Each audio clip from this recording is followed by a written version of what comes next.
Slovo Penta predstavuje 5 partnerov, ktorí stáli pri založení skupiny. Jaroslava Haščáka, Marka Dospivu, Jozefa Oravkina, Martina Kušíka a Juraja Herka. Herka neskôr nahradil Jozef Špirko.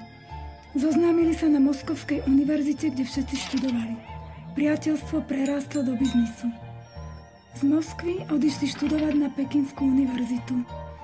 Odtiaľ dovážali do Československa lacné oblečenie, tak zarobili prvý milión.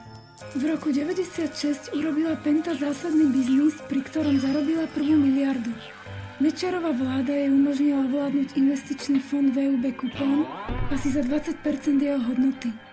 Pente sa to podarilo aj vďaka tomu, že im dvere do tohto obchodu otvoril bývalý podpredseda socialistickej vlády Vladimír Lexa starší, pôsobiaci ako šéf štátnej plánovacej komisie.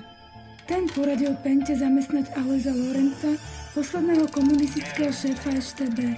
Do jeho kompetencie patril aj boj proti vnútornému nepriateľovi a kontrarozviedka. Lorenc bol na čele organizácie, ktorá vydávala príkazy na prenasledovanie, mučenie, ale aj vraždy bývalých disidentov. Haščák hovorí: je mi jedno, či niekto pracoval pre CIA alebo KGB, či bol členom ústredného výboru alebo disident. Pokiaľ je človek šikovný a uznávaný vo svojej branži, nič iné ma nezaujíma. Penta vlastní približne 280 firiem v 11 krajinách. Aktíva skupiny dosiahli 3,4 miliardy eur.